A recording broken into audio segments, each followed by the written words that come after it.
Hello students, myself Dr. Sundar Singh,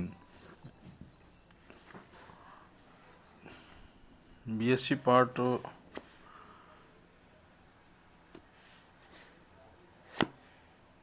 first के क्रम में हम आज न्यू लेमार्किज्म के बारे में अध्ययन करेंगे। अनेक वैज्ञानिकों ने लामार्क के सिद्धांत का अध्ययन करके उसमें कुछ रूपांतरण किए। जैसा हमने आपको पिछले टॉपिक में बताया कि लेमार्किज्म की काफ़ी आलोचना हुई और उसके आधार पर उसमें कुछ परिवर्तन हुए और इन परिवर्तनों के युक्त जो नियम है उसको नव लामार्कवाद का सिद्धांत कहते हैं। और इन वैज्ञानिकों का ये कहना है कि उपार्जित जो लक्षण है वो वंशानुगत तो हो सकते हैं, लेकिन कुछ सिद्धांतों के द्वारा इनकी पुष्टि करने का उन्होंने प्रयास किया, जिसमें पहला सिद्धांत है जेनिंग का प्रयोग। इसने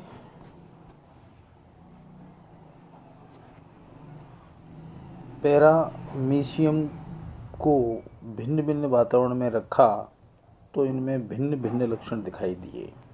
अलग अलग वातावरण में रखा और अलग अलग वातावरण में रहने से इनमें जो उपार्जित लक्षण थे वो अलग अलग आए, परंतु पुनः उसे सामान्य वातावरण में रखने पर वह लक्षण विलुप्त हो गए। कुछ समय के लिए तो आए, लेकिन वो जैसे ही उनको सामान्य वातावरण में ले गए तो वापस वो विलुप्त हो गए। दूसरा, समनर का प्रयोग। इसने चूहों को 20 से 30 डिग्री सेंटीग्रेड पर संवर्धित किया व पाया कि शरीर, पूंछ और पश्चपाद लंबे हो जाते हैं और ये अर्जित लक्षण अगली पीढ़ी में वंशानुगत पाया गया।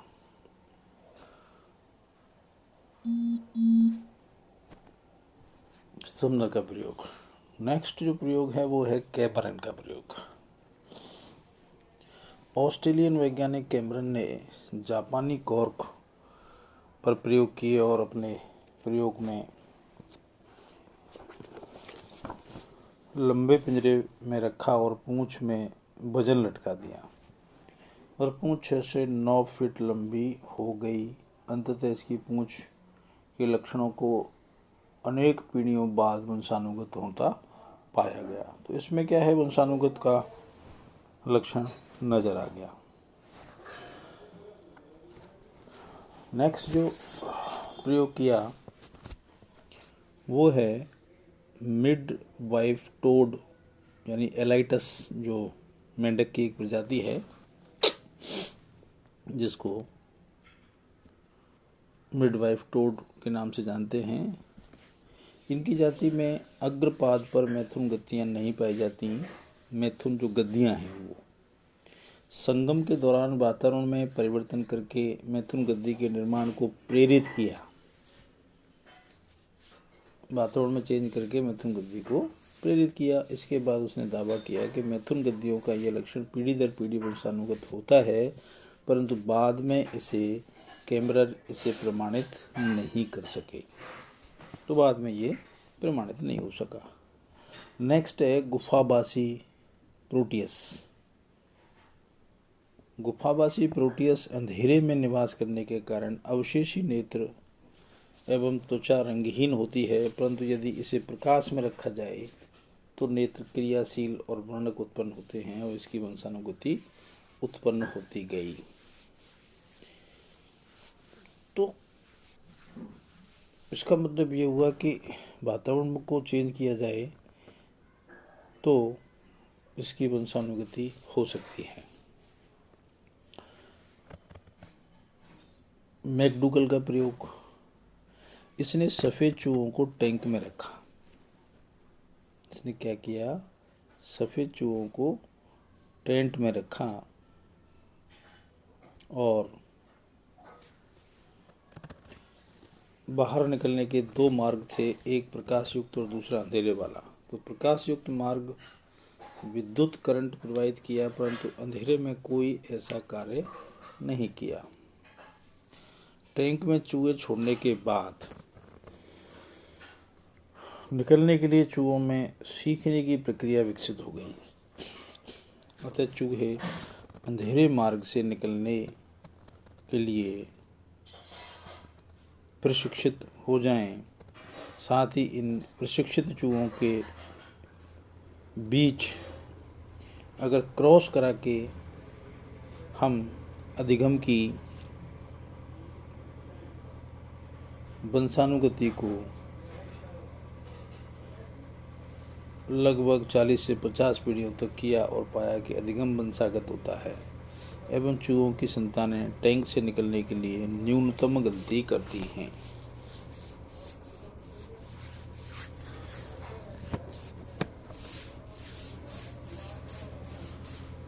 स्मिथ और गुनेसर का प्रयोग। इन्होंने खरगोश के नेत्र से एक लेंस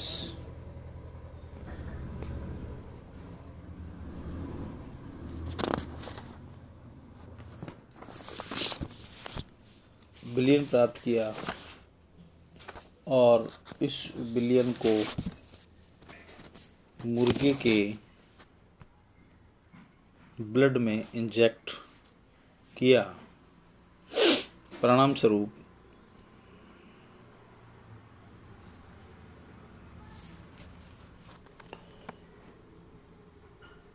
खरगोश के लेंस के विरुद्ध एंटीबॉडी का निर्माण हो गया और इन एंटीबॉडीज के निर्माण के एंटी सीरम प्राप्त कर लिया और इस एंटी सीरम को गर्भवती खरगोश में निक्षेपित करने पर पाया कि इनकी संतानों में भी दोष युक्त लेंस की उपस्थिति होती है एवं यह दोष निरंतर अगली संतानों में ट्रांसफर होता चला गया। इसका मतलब एक्वायर्ड जो करेक्टर हैं वो एक पीढ़ी से दूसरी पीढ़ी में जा सकते हैं। नेक्स्ट जो है अगला प्रयोग, टावर का प्रयोग। इसने कीट की युवावस्था में नमी व युवावस्था में उच्चतम रेंज में रखने पे पाया कि इनकी संरचना में कुछ परिवर्तन हो गए जो पीढ़ी दर पीढ़ी वंशानुगत हुए।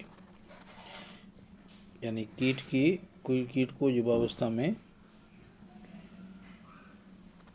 नमी और युवावस्था में उच्चतम रेंज में अलग अलग सिस्टम में इसको रखा, अलग अलग एनवायरनमेंट में रखा, तो ये इनकी जो संरचना में चेंज आए वो पीढ़ी दर पीढ़ी वंशानुगत हो गए।